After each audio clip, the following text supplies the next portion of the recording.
Excellent. This is a preview. Welcome to Cop On. It's a joy to have all the listeners listening to Cop On from around the world, wherever you are, whoever you are, wherever you are. And now we're live on YouTube in association with calidesigns.co.uk. Marvelous stuff. And I'm also equally delighted and over the moon to be joined by Reece. Now, Reece, you need to tell the listeners and the viewers what you do and who you are, etc., etc., etc., please. Well, as always, we know each other very well, so thank you for having me on. Obviously, yourself live in France, me live in Scotland. To those that are watching, if you're not familiar with me, my name's Reece. I am a Man United fan. I know I'm probably going to get booed a lot. I am stepping across the curve. But hey-ho, I'm used to hostile territory, so we go for it. I am a United fan. I'm active on Twitter. You can find me at Devils Rising, which is with a 1, not an I. Fix up now and then. I like to do things differently. You can also find me on YouTube channels across the globe, like the Weekly Armchair Sports Talk. You can find me on the Dugout Football channel, which is another known Liverpool channel. You can find me on Rich Sports. I'm here and there pretty much when my is around. You just know I'm involved because I enjoy being in the football community, talking to football fans and enjoying myself, and that's all it's about. I'm not as old as most fans. I am 24, but the one thing I do bring besides football knowledge is I bring what I hope is good energy, and I enjoy good conversations. And this is one particular man I've had good conversations with before, so I am happy to be here this evening. Thank you.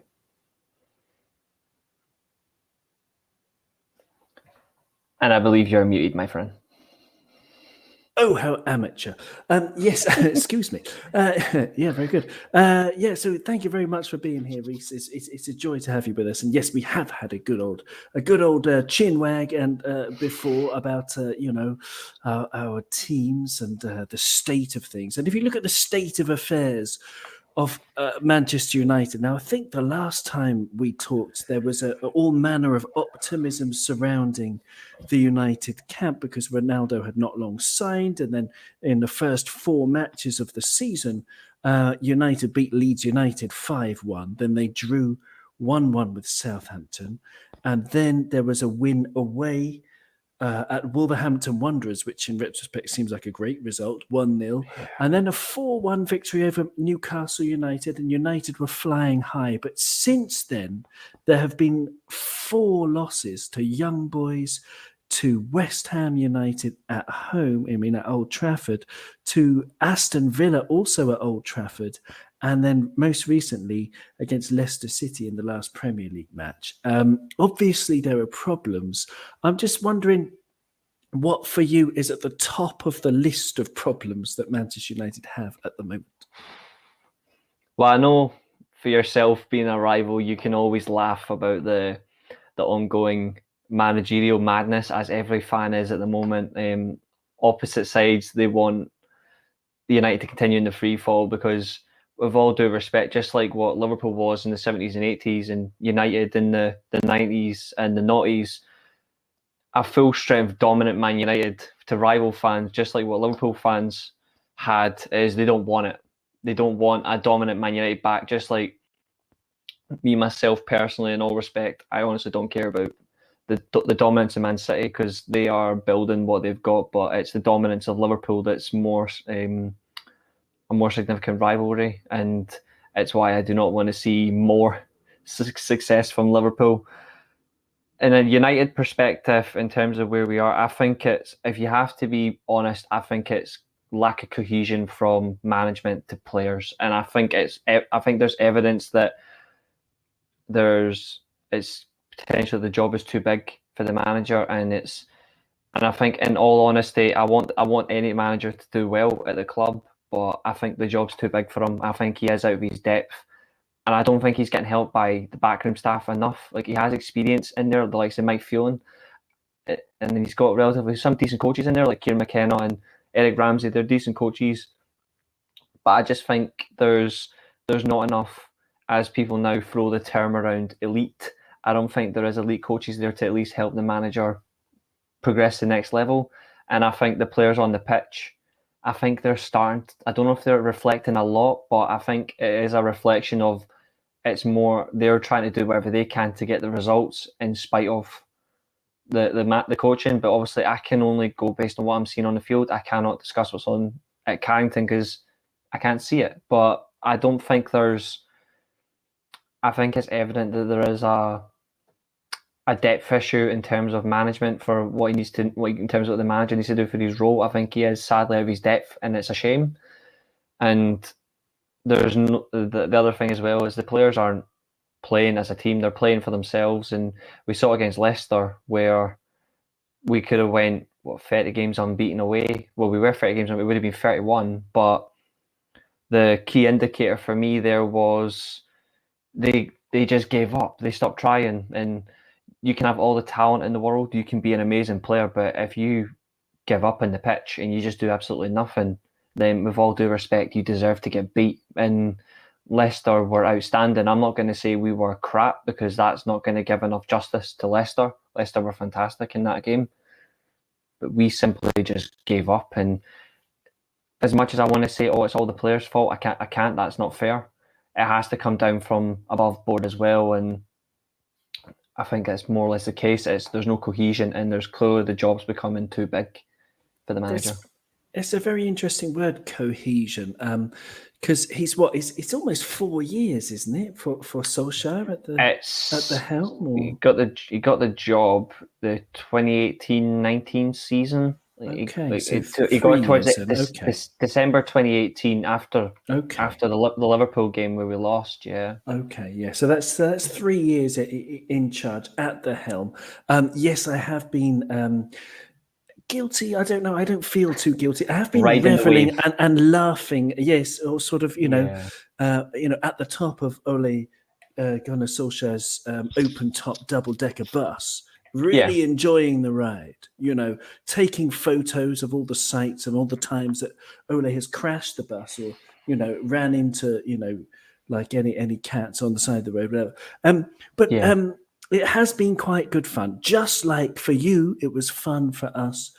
It was fun when Liverpool were bad, like, for example, 10 years ago under Hodgson, Absolutely. Those were dark times. And it's not that bad for Man United. Okay, you're not in 17th or wherever we were, 16th, I believe, under Hodgson. Yeah. But cohesion and tactics is something that I find very interesting under Ole Gunnar Solskjaer in terms of there doesn't seem to be many. And now, of course, you've got Ronaldo, and he's gone a lot of the time with a 4-2-3-1, and it's two holding midfielders, but then there are big question marks over both McTominay and Fred. I think McTominay and Fred, they both sort of 6 or 7 out of 10 players. They're not 10 out of 10 players, but I prefer McTominay, to be honest. But anyway, in terms of cohesion, is there any kind of new tactical plan that a new manager could bring in that would completely change it? Or is it a question of, is there a problem with the actual players that you've got, and that their particular skill sets means that it's actually very difficult for that team to gel? Do you understand the question? Like, if another manager comes in, will it be like a revolution overnight, or will it take time and new players? I think it gets to the point. I know yourself as a Liverpool fan, obviously, like, I think you could probably say there's so much that money can actually do. Like, for example, like the amount of money, like, for example, Brendan Rodgers was spending. And I'm not, like, there's no disrespect to Brendan Rodgers, but you saw the amount of money he was given year on year and by, like, the Liverpool owners and the transfer committee for all this. Like, from what I'm aware, he spoke about himself openly. There's only so much that money can be spent on a situation before it becomes, quote unquote, an irreversible situation. And I think if you have to look at Ole now, I think if you have to realistically say, in truth, it's sort of similar to Lampard at Chelsea, where he was doing well with certain players, but when it came to, like, the very big stars, there was only so long that he could take in terms of actually running the show, and then eventually it got ahead of him too much and he lost his job. And I'm looking at it and I think I'm not going to compare in terms of who they are because they're both club legends, but I'm not going to compare Solskjaer's job to Lampard's because frankly Lampard had a team that the year before had won the Europa League and was in a cup final. We hadn't won anything and now it's going to be like 4 years, potentially 5, depending on the end of the season. There's that hanging over his head. He had a lot to do for the mess from Mourinho. All credit aside, Mourinho was a relative success at United with what he achieved, but it was in free fall and we had to go back and fix everything. And I think Ole Gunnar Solskjaer deserves the credit for that. And I think he's the type of manager that can get you from C to B, but I don't know if he's the one that's going to get you from B to A. Like he's going to get to the final hurdle. So who would you get in? I've got a question from Alan, who's in the chat here on YouTube. It's brilliant. Hi, Alan. He said, who would you get to take over? I think it depends on what realistically you want. Like I know United fans, they want the success immediately, so they would say, "Oh, instantly you get Antonio Conte, or you get a Zinedine Zidane." I think if you really need to look at what United's all about, it's about you want to excite the fans, you want to play exciting football, you want to adhere to the club's values of not only the exciting football but promoting young players and having young players in the squad, which is a big thing for any manager, and obviously it's to win trophies. I admire Conte for what he's achieved, like so Juventus, the Italy job, Chelsea, Inter Milan. I respect that, but I think, in all honesty, I don't think he's the right type of person. Yes, his style of football is, if you actually look at it, his style of football is actually quite impressive to watch. Like it is. Like people say it's totally defensive. It's not really. Yes, he has got an organised defence, but it's very aggressive. And I think that's a contrasting opinion to what many would adhere to. I think he's quite an aggressive, good style of football, but I don't think he is the right type of manager for United because I look at the players he's managed, he doesn't realistically deal with young players. The youngest players I've seen him manage at Inter Milan was Bastoni and Lautaro Martinez. I don't think he managed anyone younger. Barella as well, but Barella's a fantastic player, so he was going to play. But United, it's mostly surrounded by players that are that younger age, and it's always building the team. I don't think he's right. I think United, they've got to get somebody who understands that. I think if they were to buy out his contract from Spain, I think Luis Enrique is a smart move because he has dealt with young players at the likes of Celta Vigo. He's done it in Spain. He's done it with Barcelona. I think he done it at, I think it was Roma. So he understands that well, and I think that would make sense with United. It's aggressive style of football. It's exciting, but at least he'll play young players and you know what it means to win. I think the other manager that could make sense is Ten Hag. We play a similar system to Ajax. We play the 4-2-3-1. It's not as possession style as the Dutch system, but he understands what it means to be Ajax because I think Ajax and Man United to a degree are pretty much the exact same. It's all about young players winning trophies, adhering to club values and ethos. They went away with it for a long time until Ten Hag returned. Until Ten Hag got the job, I should say. They returned to their original style.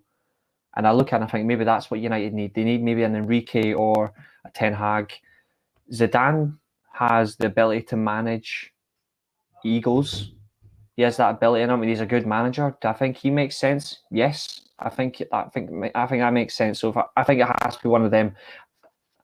If we got a German manager, to be honest, you know me, I love my German football. If we got like a Flick or a Rangnick, I'd be happy. We're not going to get a Nagelsmann from Bayern because he's probably going to go win the European Cup. He's going to win the league. Like he has it in him. Like I think that's a good manager to go with, but it's not going to happen. I think United, you get a manager that understands the club and what it represents, not just someone that's a serial winner. You've got to play it smart. So for me, it's either Zidane, Enrique, or Ten Hag because we're not going to get a German manager, which sucks. Yeah, very interesting stuff. I think the Ten Hag shout would be a really good fit for Manchester United. Yeah, I think he's really good. And Ajax beat Dortmund 4-0 yesterday, which is pretty damn impressive, isn't it? I watched it. Yeah, okay. Wow. But going back to is there some background noise? I don't know if that's It's my little brother. He's in my mum's room, just going wild. Is what he does. If he watches TV and he gets so involved. Oh, I So if see. it's him, he's probably singing. It's just what he does. He's Well, that's mental. good. That's excellent stuff. No, excellent stuff. If it's too loud, I'll tell him to quiet down just a little bit. No, that's all right. No, absolutely no problem. It's fine. great. I appreciate it. You know, we got to love the music. But let's. I'm going to share my screen here, and I'm going to show you a couple of things that I've been preparing here. Hang on. Oh, there you go. Okay, so this is a wonderful site, lfchistory.com and .net. How dare I? And it's just talking about the league form, for example. Away from home at Old Trafford, it's loss, drawn, and win most recently for Liverpool. The last match was 4-2. Okay. Yeah. Actually, I'll tell you what. Would you mind muting your microphone? Is that right? When you're not talking, and then yes, it's of okay, course. Because otherwise, I can. Okay, that's fine. Sorry. Yeah, of course. No worries. Cheers. Just so because I don't know, I'm terribly tired. It's been a hell of a long day teaching legal people. Anyway, sorry, I done that. So the last game, let's talk about the last game. It was 4-2. Okay, it was 4-2 to Liverpool. If you look at the actual shot count, I think it was 18. You could see from the graphic on the screen if you're watching on YouTube. But it's basically there were about 18 shots each. Liverpool had an XG of 2.94, and Manchester United had an XG of 1.71. Liverpool dominated the game, had the better chances, and won the match eventually at Old Trafford. But if we look at the Manchester United lineups, I'm going to zoom in here a little bit. So Dean Henderson was in goal, and you had Aaron Wan-Bissaka, Eric Bailly, Victor Lindelof, Luke Shaw, Scott McTominay, Fred, Rashford, Fernandes, Pogba, and Cavani. And then you had substitute appearances for Mason Greenwood, who played the last 23 minutes, and you had Nemanja Matic, who played the last minute. So I think already there's going to be a drastically different lineup this weekend, Reece. I don't know. What do you think the lineup will be? It'll be very different to that, won't it? I think this could be the game where he won't do it tonight, but I think on Sunday, Saturday, Sunday, this weekend anyway, that's the only important thing. I think he's going to change. I think you could end up seeing Man United play a back three or a back five. I think we'll have to settle for a back three or a back five personally. And I think that's what's going to happen. Interesting. With who at the back then? So you've got I don't know, because you've got some injuries at the back. Who's injured? I can't remember. Well, Maguire, if you count that performance against Leicester, he's still injured. Varane's out. Shaw's all over the place, out like not in form. I think this may be a good opportunity to get him in, like play him into form. I think it's a good team in terms of who to go up against. It makes sense for him to find himself back into form. We still have the likes of Telles, Wan-Bissaka, got Dalot, so we do have the team there. So I think your best bet is going, depending on what the fitness is, I would go maybe buy Lindelof and maybe Luke Shaw ahead of Maguire as a back three, and then play Telles and Wan-Bissaka at wing back. I think the only way we're going to get anything out of this game is by going as a back three or a back five, personally. Yeah, okay. And then what would you do in midfield then? Midfield, I would go.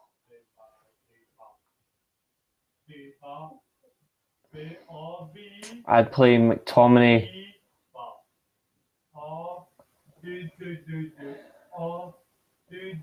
I'd play McTominay and Pogba, Bruno just ahead, and I'd play a front two. I'd go a front two, and I'd say maybe either Rashford with Ronaldo or Rashford Cavani. But it's hard to drop Mason Greenwood at the moment. So I think could do is Ronaldo Greenwood up top's probably your best bet, and then Cavani and Rashford come on second half. It's probably the best options.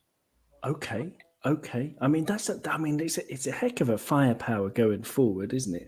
But okay, and then Liverpool from last time, we're going to be quite different. We had a midfield of Thiago, Henderson, and Wijnaldum, and of course, I think Thiago's going to be injured still. Curtis Jones will be back, hopefully. I reckon Curtis will start. There are question marks over Liverpool's midfield. I think against Atletico Madrid, it was a fabulous result yesterday, but our midfield looked pretty watery, not very solid at all. So I think, there'll be lots of questions as to who Klopp will play in midfield. But, I think... Milner's on form.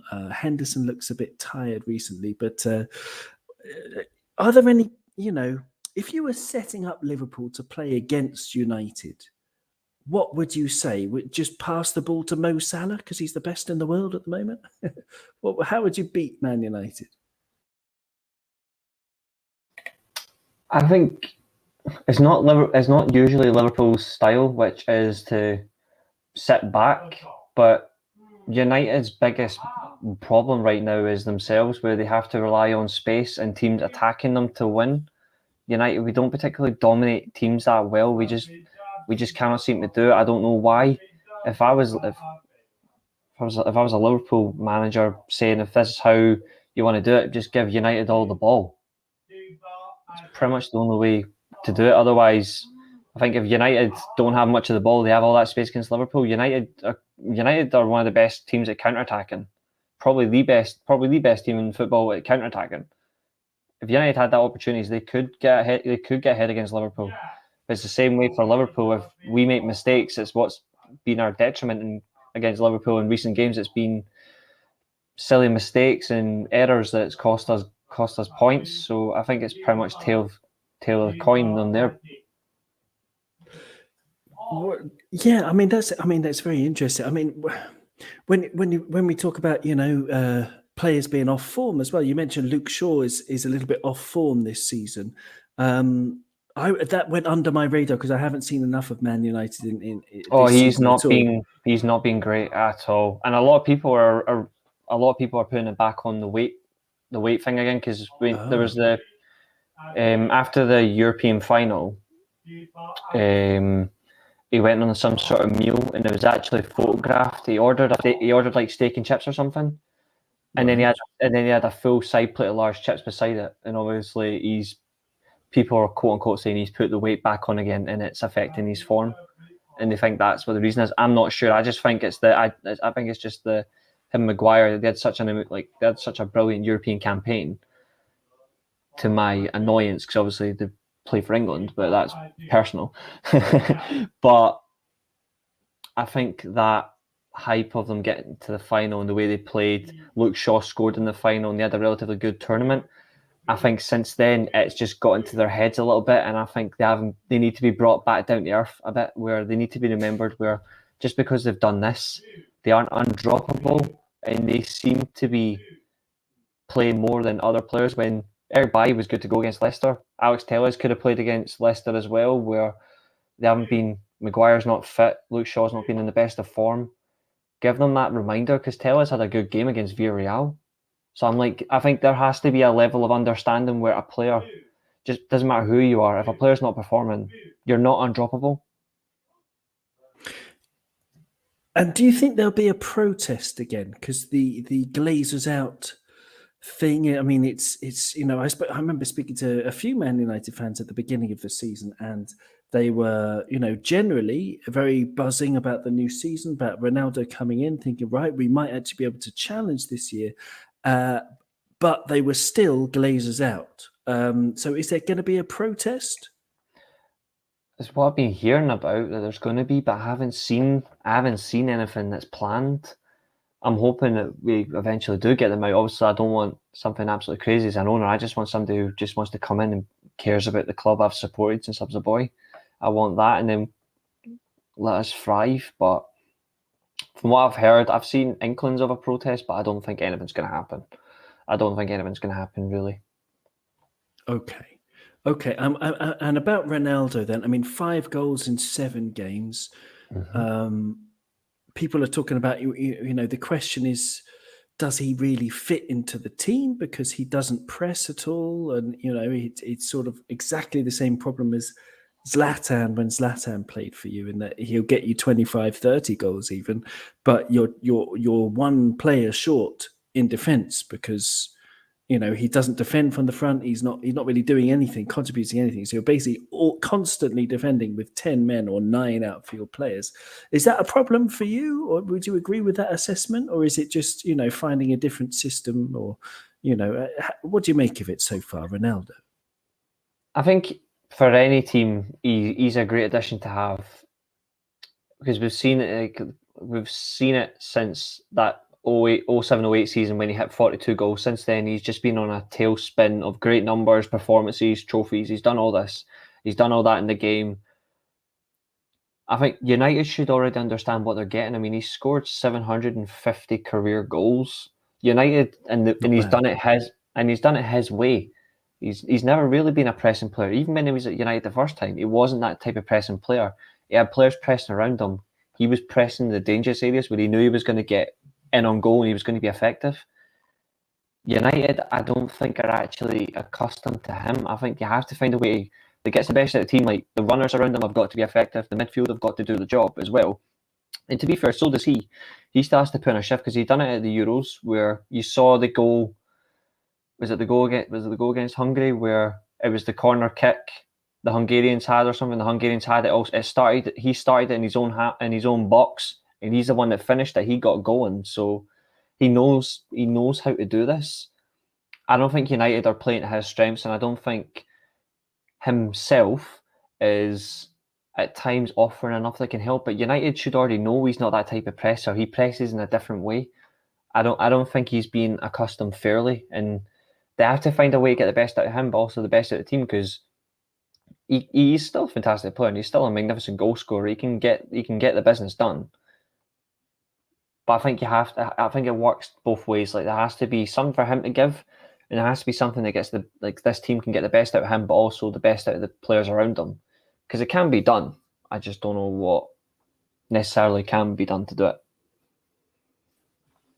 Yeah, it's very interesting. And it's interesting that you're suggesting 3 at the back. That might be a way to play against Liverpool, depending on how you play it. I mean, last night, Simeone, bless his cotton socks, he on paper, it looks like a 3-5-2. But the reality is that it's like an 8-0-2. Yeah. And I wonder if, it might be a good way to go, because although we beat Atletico Madrid yesterday and, we played really well, it's a really hard place to go, but we were in a lot of bother at certain points in that match. And is that something you could see? I mean, set United up on the counter-attack, but be really deep with lots of defensive-minded players. I know at the moment we can't really keep clean sheets. It's one clean sheet says it all, really. I think United, this is our biggest game of the season. Doesn't matter who you are, it's always going to be Liverpool in terms of the domestic league season. It's always going to be our biggest game. I think United shouldn't be afraid. United shouldn't be afraid of Liverpool. They should go for it. I think I look at our system. We only have basically one real winger, and that's Jadon Sancho. The rest of them are more inside forwards. I would consider a 3-4-2-1. Play maybe play a Bruno enough, and because he seems to play in that centre forward role at the minute. He's playing more of a centre forward than attacking midfielder. If that's the case, play him as a wide forward, and then play either a Rashford or a Sancho on the other side, and put Pogba back in the midfield. I think that could work, a 3-4-2-1. It suits United. Of Ronaldo's up top, still on his own, but he's got Bruno who does the pressing work anyway, and he seems to be playing as a forward rather than a number 10. And you've got a natural inside forward in the likes of Rashford, or even Greenwood at the minute. He's playing as an inside forward. Sancho's having to do it. I think that could accustom United maybe a bit more by playing that way. I think United realistically, I think against Liverpool we need to drop the 4-2-3-1, otherwise we will get smoked. I think playing that way, I think playing this system works. And Bruno doesn't play as a 10 anyway, because he's an absolute danger man front to back. I think put him in this role, he might actually enjoy it, because he does what De Bruyne does as well. Like, De Bruyne likes to drift out wide to pick up the ball, and Bruno's been doing that quite a lot recently, where he's going out wide. And I think Tom will agree on that one. Is like he's going out wide to pick up the ball, just to get in any position. Interesting stuff. Yeah, I mean, Tom's joined us. Tom, welcome to Cop On Podcast. You know, for the audio listeners to this, they won't realize Tom's joined us at Tom Journalist One on Twitter. Great to have you with us. It's another Man United fan. Brilliant to have you with us. What would you say, Tom? I mean, Reece has given us some brilliant ideas there. For solutions for Manchester United. What would your solutions be in terms of tactically, formation, things like that? Take McFred out of the team straight away. That's one of the things that I'd do. take the McFred out of that midfield. Neither of them are good enough. I call them Tweedledum and Tweedledee. But who are you going to put in, Tom? Who are you going to put in their place? They're the only defensive midfielders you have. Matic, you're going to put Matic? Matic and Van der Beek. Wow. Okay. Van der Beek will do the legwork. Matic will do the positioning and the movement. Okay. I just see it as that because Matic is the only recognised defensive midfielder that I think we have, and a lot of people think we have. And Donny van der Beek can easily just be the box-to-box player who will just have the legs to cover Matic where he lacks in that. So in a way, they're complementing each other. Where with McTominay and Fred, neither of them are DM, but they've got the legs. There's no out and out DM out of the two of them realistically. Yeah. Like anybody who watches Brazil, for example, or just clips of it, when you see Fred playing next to an actual DM in Casemiro, to be fair, he's actually a decent player. But whenever you watch him against, somebody who's of a similar sort of positioning as him, kind of a similar player, he's average, massively average. Yeah. I find it amazing that he gets in ahead of Fabinho in the Brazil national team. I find that mad. I don't think Fred's that bad in terms of he's not a 3 out of 10 player, but he's not, as you said, he's not really great. But anyway, Tom, I'd be interested in your opinion too about where things stand with with Ole, with the Glazers, and your general. What would you change? Solutions. Obviously, things are not great, but what would you change? Where would you start if you could make the changes at United, at board level or below? I'd go even higher than the board. I'd start with the ownership. If you want me to be specific. Okay. Yeah. Newcastle won the ownership lottery. Realistically. 300 billion pounds is, in terms, if you want to talk about it, buying a football player for 100 million pounds is small change to people like that. Buying a football club, they bought Newcastle for what? 400 million pounds. 300 million, yeah. But the Glazers priced Saudi Arabia actually out of a deal for Manchester United 2 years prior, when they actually was interested in buying it. They priced them out of the deal because they wanted 5 or 6 billion pounds. Nobody's going to pay that much for a football club. I know they've got all this money and everything, but when it's a consortium where it's just a bunch of businesses chucked together who want the same goal to own a football club or to have some sort of reason in England, then it's hard for them to do because some of them might not like the Manchester United stadium, they might not like the city of Manchester, whereas Newcastle's gone hand in hand for all of them. But that's where I would start first off, is the ownership. The ownership has been terrible since they've come. Not had any fan contact for nearly 16 years until the last 3 months, where there was the revolt, where obviously, as you'll know, the game with Liverpool got cancelled at Old Trafford. So, that was one public revolt. And if any of these sort of things, if these things happen on a consistent basis, not in terms of games getting cancelled, but protests and everything, and sales going down and stuff, it would force them into selling. Everybody has a breaking point, and that would be the Glazers' breaking point. If we're talking, the board don't make brilliant decisions. We can see that with the managerial appointments. Not had the right manager in since Fergie left. That's been 7 years now. 7 years this board's been collaborated together, made decisions on keeping people in jobs or not. Clearly not worked out. More recently, we've appointed, jobs for the boys. John Murtro as technical director and Darren Fletcher as his stooge. It's appalling when you put into figures the actual stature of Manchester United, and you can't appoint a technical director who's got no links with the club at all, or one of the best out there. it's because they don't want to pay top dollar to go and get somebody proper. And in terms of on the field, don't even get me started. Wow, it's been shocking. Well, we've got time, Tom. I mean, go where you want with it. It's been shocking. I don't know where to start. The players just look deflated. They don't look like they want to play. I don't know what he tells them. You know, he gives them a couple of energy drinks or something, tries to perk them up. I don't know. I don't know if they're energy drinks or just, I don't know. I don't you don't know sugar-free drinks. I don't know. Yeah, you don't know we are. Might be some Norwegian mints or something.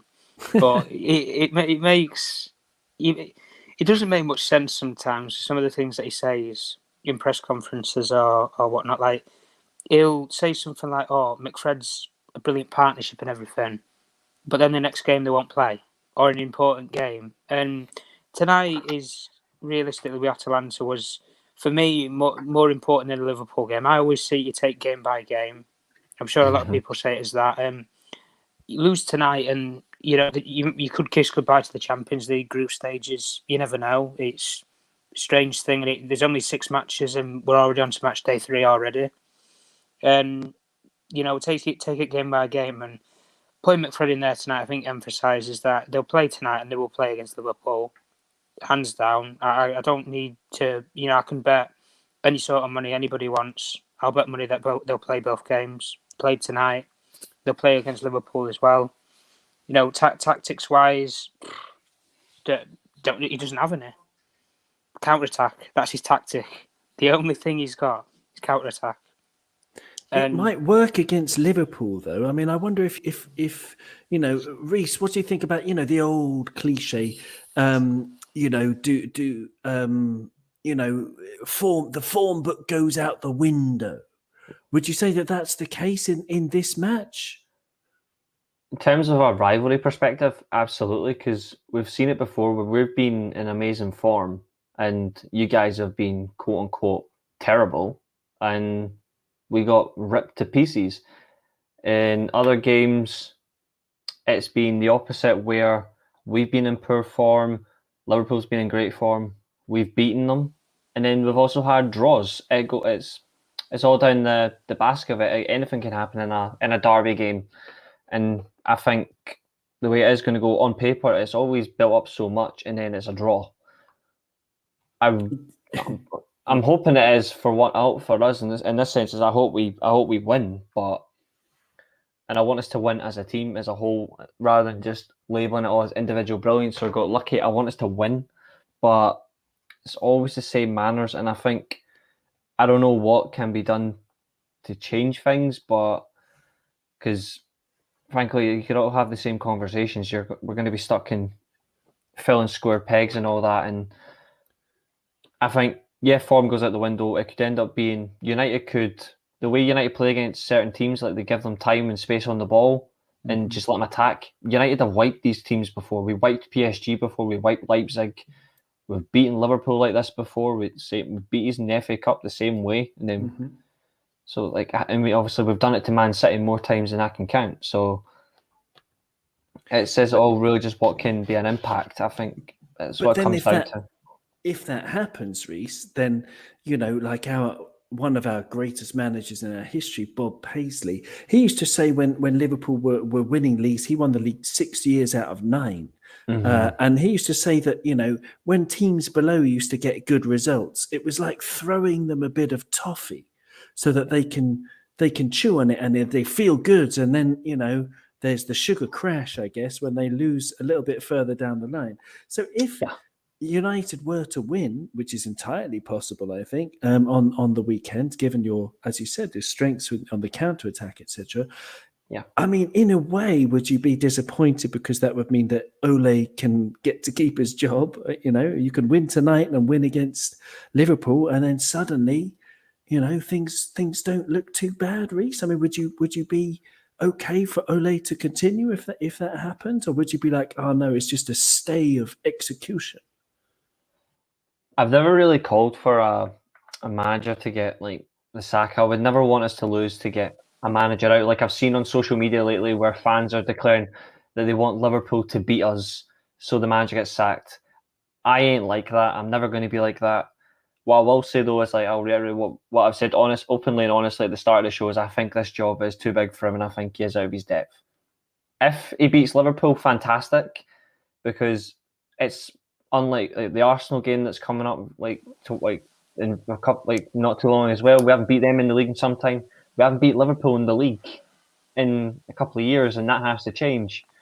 But I'm not going to be the one who says a stay of execution. If he does beat Atlanta and Liverpool, and he actually turns it around, and you actually see things actually be shown that we haven't seen in quite a long time, then he might end up keeping his job to the end of the season. But I want us to win in spite of the managerial situation. But he could win against Atlanta and Liverpool, and then a couple of weeks down the line, we lose to Spurs, we lose to Man City. Mm-hmm. We could still lose those games, and then that's it, done. And we've got Atlanta to play in the over in Italy, and then we have Villarreal, and then we've got young boys again. Whatever happens in these results will determine what happens to his job, and he's already lost. He already lost to Leicester, and he's got these 2 games coming up. These could be potentially the final nails in his coffin. I don't know what's going to happen, but I want us to win, but I want to see some clarity on the situation. I don't want them messing about saying, "Oh, we back him," and then they sack him 2 days later. I want it to be straight down the middle. I'm sick of the whole media nonsense and the tiresome quirks that come back and forth. I love a good joke, but I don't like a running gag. Yeah, nicely put.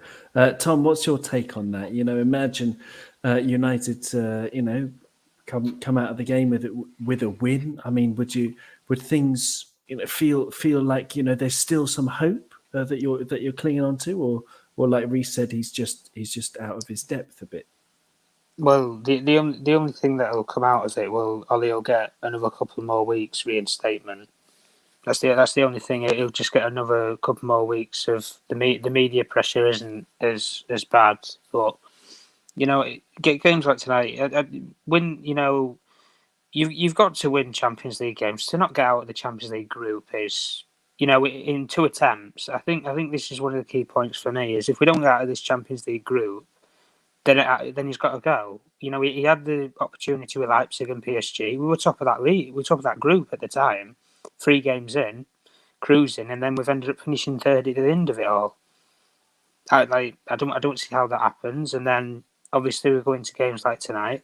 Young boys, we capitulated. Villarreal, we should not have won that game. Anybody will tell you that we should not have won that game at all.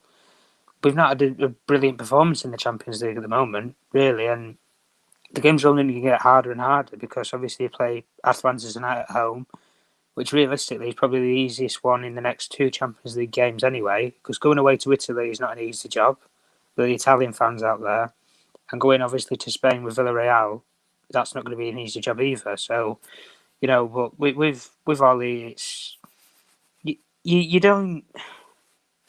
He's a motivational speaker in my eyes. That's how I say it. He talks a good game, but he can't back it up. There's nothing for him that he can use or that he can throw to back up his points or anything to instate that he should be given the time or he should be given till the end of the season. We're not seeing performances. We're not seeing tactical masterclasses. There's managers who have lesser resources that get better out of teams. Lesser than us, and that's not a disrespect to them because they play brilliant football. I'm not going to name names because everybody knows the managers that would be on about. Put these managers in Ollie's shoes. Oh, it's like the dream and everything, and this is his dream job. But there's not going to be. The way I see it is, I don't think we're going to be bad enough to sack him, but we're never going to be good enough to win anything. That's the way how I see it. Because if we're going to be bad enough, then we're going to lose the next 3-4 games, and then he'll be gone. You with the Glazers, you've got to lose or considerably drop out of the top 4. I know we're out of the top 4 right now, but not mathematically out of the race for it all.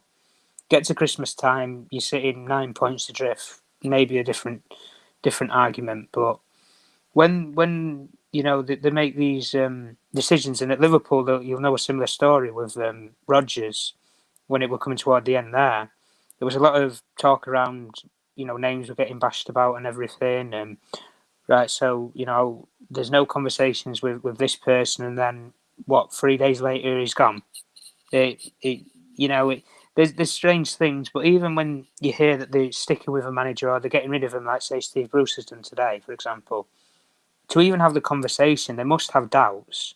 That's what I see in it. They must have doubts around the manager, otherwise they wouldn't even be questioning it. It'd just be full steam ahead, let's back him. But the quote that everybody used a couple of months ago was back him or sack him. Well, we've backed him. We've done 50% of the deal. Where he's not exactly taking us to levels at the moment or close to winning anything. We don't look like we're going to even win a game right now, let alone a trophy. And it all depends on results and fixtures at the moment. But on paper, it doesn't look good for him. Realistically, it doesn't look good for him at all. Not with the fixtures upcoming and stuff.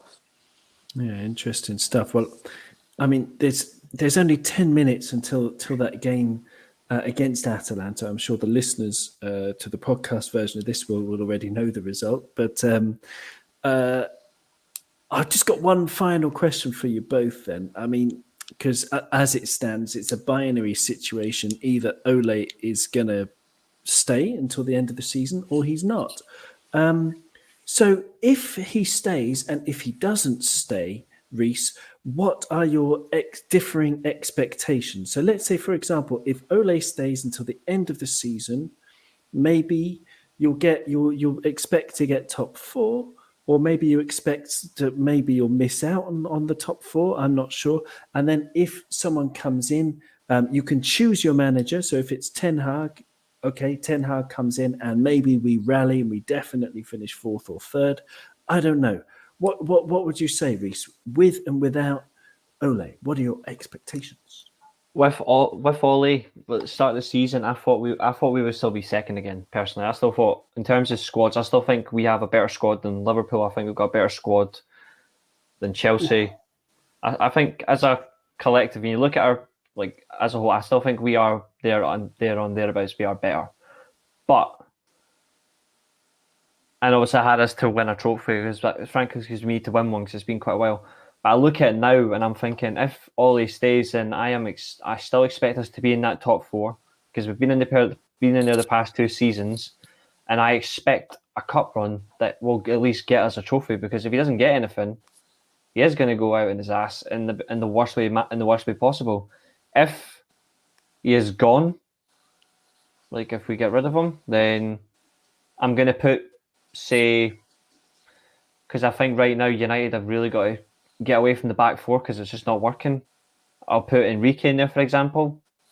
I think Luis Enrique, we're still in the Champions League, but they move Solskjaer on like we just scrape it. I think he could potentially win the Champions League for Man United. I think there is still an opportunity. I wouldn't rule, unless United are physically out of the group stages. The way we play against most of these teams in Europe, once they play to our strengths, we can beat them. It's He's only won it before. Exactly. So it's only when teams play against United's strengths that United struggle. But when teams play to United's strengths, we wipe the floor with them. So I think if we got a manager in that just came in, changed the system up a little bit, made us a bit more aggressive with the press, which is another thing that's, to be honest, lacking.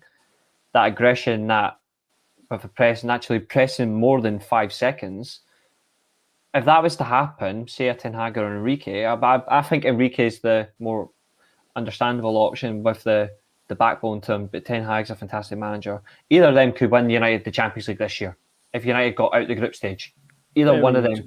I think exactly like Chelsea last year. If we're still in the Champions League, we move the manager on, we could still be like Chelsea. We could get to a cup final, we could win a trophy, and we could still finish in the top 4. I think we can. Okay, well, very interesting answer. Would you agree with that, Tom? I would agree to a certain extent. Enrique wouldn't be my first option, but he would be in my top 3. Fair to be honest. Expectations wise, if he stays, I think we'll get the top 4. I think we'll probably come 4th. Mm-hmm. Kind of similar where we had an end of the day shootout with Leicester, and we got the better of it on that day. But there was the whole optimism of I was hearing title challenge. I was hearing, a trophy. Suddenly it's all dropped down to just getting into the top 4 again, and it's not at this level, especially not with the team that we've got. I'm sorry. If you can't see the team that we've got, and we should be, we should be playing teams off the park.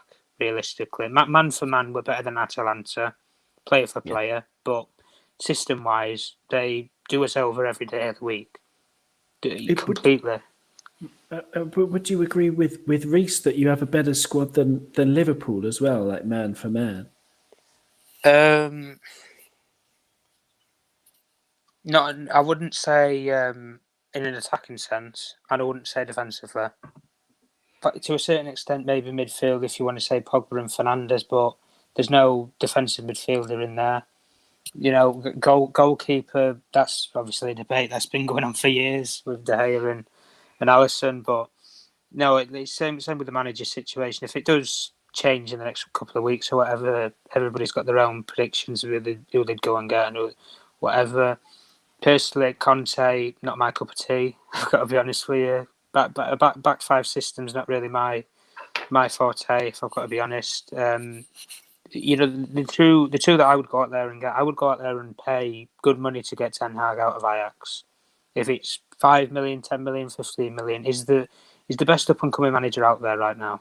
For me, the way anybody who needs an explanation on Ten Hag's football, go and watch the Dortmund game last night, or just type in on YouTube BT Sports and go and watch the highlights of it. Because they played Dortmund off the park, and Ajax's defence just pocketed Haaland pretty much most of the game. And Haaland's this, golden boy sensation waiting to hatch.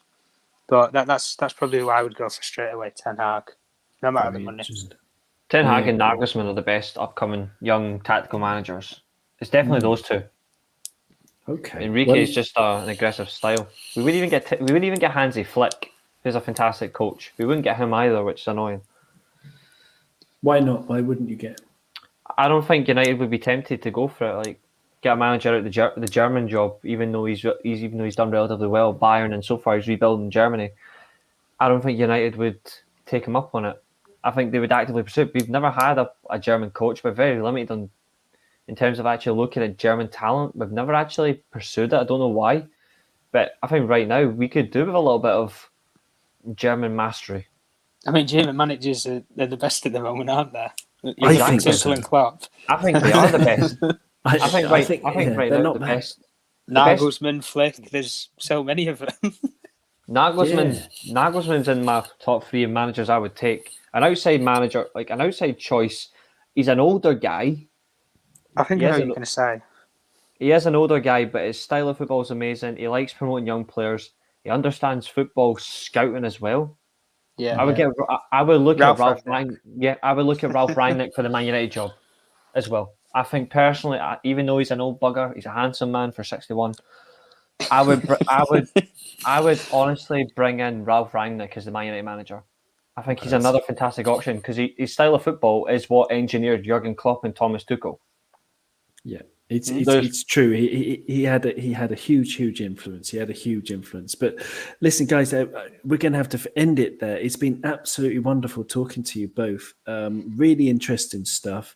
Thank you very much for joining me, Reece and Tom, and thanks to all the listeners on the podcast version, and thanks to the viewers on YouTube as well. We'll do a few more of these YouTube things, so do subscribe to Cop On Podcast. And thank you, everybody. See you later, and may the best team win. If the best team is Liverpool on Sunday.